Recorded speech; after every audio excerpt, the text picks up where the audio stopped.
Am I the asshole for getting a hotel after spending one night at a friend's house? Back in March, my two friends, a married couple, invited me, my best friend, and another mutual friend to stay at their house for an event they were hosting this October. Me and my best friend wanted to get a hotel because we thought it would be more comfortable, but the hosts insisted that we stay at their home. They said they would have plenty of space and really wanted us to stay with them. We went back and forth about it for a while, but eventually we agreed to stay at their house. My best friend and I drove 14 hours to their house only to find out the sleeping accommodations were an air mattress that felt like you were sleeping on wood, and a futon laying on top of a metal slat bed frame with no support. I slept on the futon with the mutual friend, and my best friend slept on the air mattress. We all slept horribly and were in so much pain in the morning. That night, my best friend and I ended up booking a hotel and told the hosts we were staying there for the rest of the trip. The hosts were expectedly disappointed, but we were pretty upset that they insisted we stay with them when we made it clear we value comfort and were prepared to book a hotel in advance.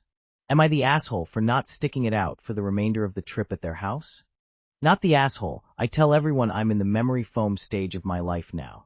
My days of sleeping on a half-inflated air mattress under a dining room table are over. Not the asshole. Insisting that you stay at their place while not providing adequate sleeping accommodation is not being hospitable. Not the asshole. You went a fair distance for their event and stayed one night and paid for your hotel. They may feel some kind of way, but you prefer a bed, like most people. I don't even stay at people's houses anymore when visiting from out of town and book a place and say I don't want to impose. I'm a light sleeper. I have stomach issues, all true, and they understand. Don't stress about it too much. Oh heck no, not the asshole. I cannot imagine how uncomfortable you were after a 14-hour drive only to find your hosts didn't have proper beds for the guests they insisted stay with them. We all reach an age where we're done camping out at a friend's house. Nah, they didn't put up a fuss about you leaving. They were just disappointed. You gave it an honest try, but just couldn't do it all week. No one was really an ass. Not the asshole. I always invite people to stay in my home if they're in town, but I have a very comfy, decent-sized bed in my guest room. And if we're having a party and a lot of people are staying over, our futon is also comfy for most people. I've slept on it plenty of times myself. Our couches all recline, our air mattress is about a foot thick, and we have a ton of blankets and pillows for everyone. But I have plenty of friends who either prefer a hotel or going home to their own bed, and I would never presume to try and change their minds, nor take it personally if that was their decision. Am I the asshole for not waiting for my partner to leave the building during a fire alarm? The fire alarm in our apartment building went off early this morning. My partner, 34M, and I, 39F, sleep in separate bedrooms because of our different work schedules. I got up and checked on our cats, who are both terrified of loud noises. My cat was hiding in the corner. His cat was running around the apartment. Our building is pet-friendly, and I knew there would be tons of dogs outside. I felt like taking the time to chase them down and put them in carriers to be outside surrounded by dogs would cause more distress than necessary. I saw his bedroom light was on, so I knew he was awake. I went and threw some clothes on, put on my jacket and shoes. I checked back in on him, and he was on the toilet in the bathroom. Since we are both capable adults, I then left the building, expecting he would follow soon. A few minutes later, he came down and said, "Every man for himself, huh?" He said the fact that I left without him proved I don't actually care about him. He said the fact that I didn't say anything or text him wasn't what normal people do in a relationship. That if the building was on fire and the ceiling fell and crushed him and the cats that I wouldn't even know. He then broke up with me. Am I the asshole? You are the asshole. I felt like taking the time to chase them down and put them in carriers to be outside surrounded by dogs would cause more distress than necessary. More distress than potentially being burned alive? You acted like you were sure it was just a false alarm and everyone would be fine and just go to bed afterward. And even though that turned out to be the case, i.e. the building did not burn down, it very well might have gone the other way. And yes, it is absolutely not normal to just go, "Oh, his light is on, so he is awake," and then go. I would have broken up with you too. You are the asshole. You left your damn cats in the apartment when the fire alarm went off. You didn't even tell him you were leaving to apartment. He could have been looking for you, trying to catch the cats you left behind, which if there was an actual fire could have killed him and the cats. Selfish AF. It's not the fact you didn't wait for him. It's the fact you didn't acknowledge him. He doesn't know you saw his light on.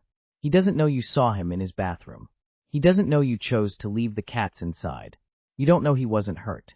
At the very least, I think it's a false alarm. Are you okay in there? Make sure he hears it, he's alive, and he agrees with the decision to leave the cats inside. You are the asshole. You are the asshole for leaving the cats inside, BTW. Stress of the kennels aside, the fire alarms in apartment buildings are notoriously loud. They should have gone out for that reason alone. You are the asshole. So, separate bedrooms. Your cat versus his cat. Not our cats. Y'all are roommates with benefits. Of course you would take your cats with you if you can, and of course you'll check in on your partner. What if it would have been a real fire taking everything? 2 dead cats and a dead partner? No big deal. You were both under the impression there was a whole-ass fire, and one of you went to use the restroom and expected their partner to wait in a potentially burning building, while the other left their partner and pets in the potentially burning building. Esh. You are the asshole. How hard is it to shout, "Hey hun, I am heading downstairs. See you at the muster point." As for leaving the cats? Weary Catface, there are 2 possibilities. 1. You thought there was 0% chance there was a fire. If so, why even bother evacuating? 2. You thought there was at least some chance there was a fire, and even that circumstance, your kitties would spend their last minutes on earth in terror, before succumbing to smoke or, God forbid, burning to death. I would have broken up with you too. Am I the asshole for leaving my own birthday midday, because I was too upset over a comment a friend made? For context, I've been friends with Matt 10 years, John 8 years, and Lily 7 years on and off. For clarification, Lily and I have had a rough relationship throughout the years as of recently since 2022 due to other issues. I, F24, recently had a birthday which included 3 friends. Matt, 24M, John, 24M, and Lily, 23F. It wasn't anything big. It was all 4 of us going into the city and shopping, which I enjoyed. In our friend group, I'm probably known as the sensitive one. I get upset easily and tend to act on my emotions in the moment, which I've been working on with my therapist. I've been very open with my friends about how it's going and what I've been doing. At first everybody seemed very supportive, though I've noticed Lily has been less and less responsive to our conversations in general, which at first I assumed was okay. People have lives, things get busy, and she'll get back to me whenever she can. The day itself was fun in the beginning. Nothing seemed off, we were shopping and chatting, things felt fine. But around midday, as I was transferring money into my bank account, I noticed some of my money missing. To clarify, I'm very cautious with my spending. I track what I spend to make sure I don't overspend on things. I don't have a lot for my age, and all of my friends know I'm cautious with money.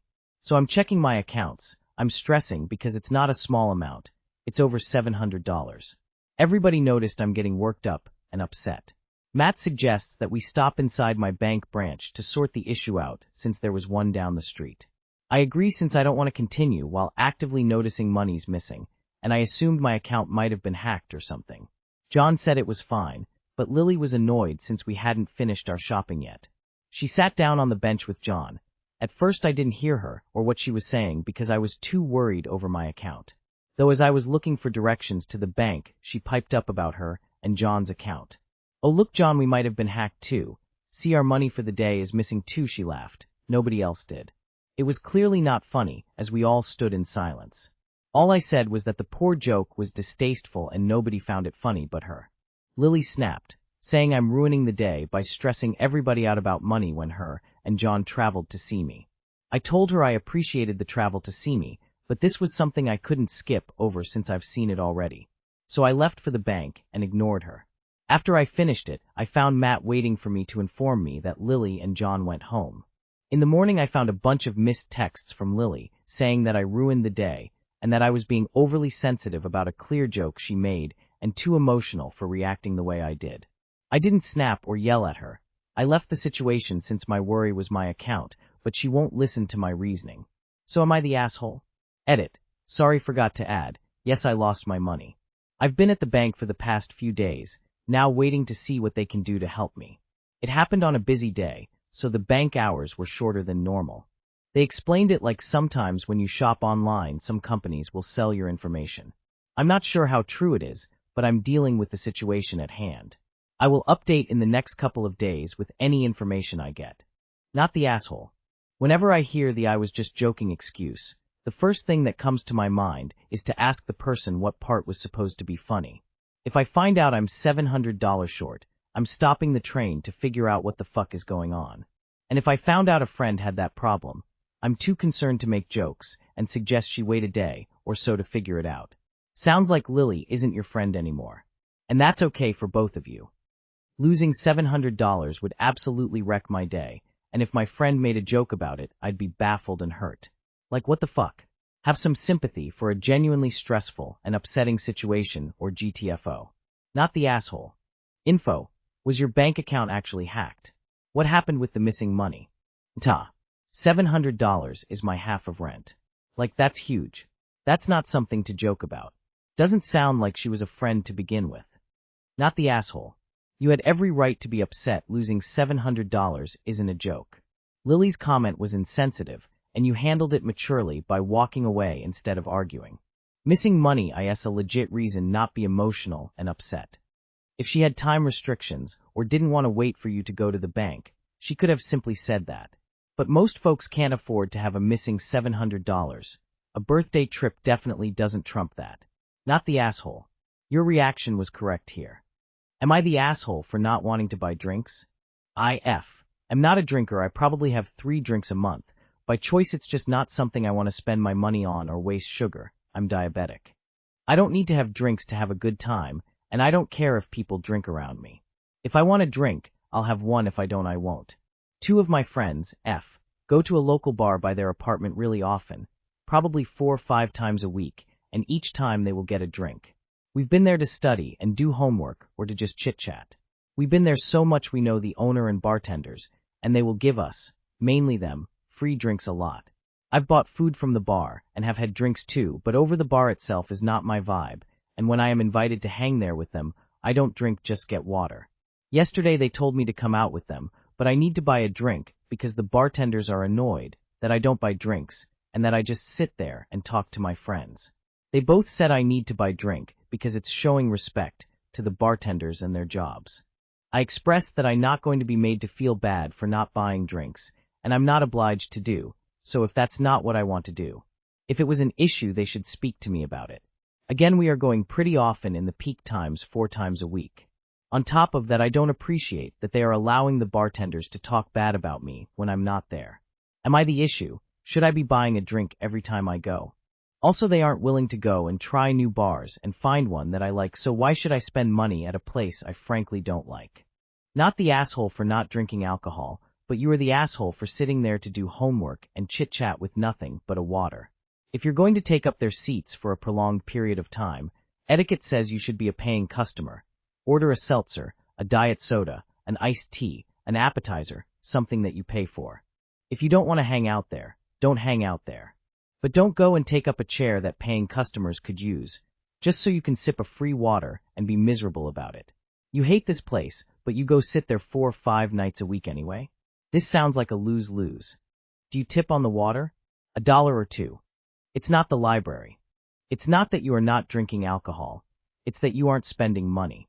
Get a soda or a water and an app. Or just tip on your water. A couple of dollars is fine if you are there for a couple of hours. The bartender absolutely did not say that. They do not care. Your friends made that up to try to pressure you to drink.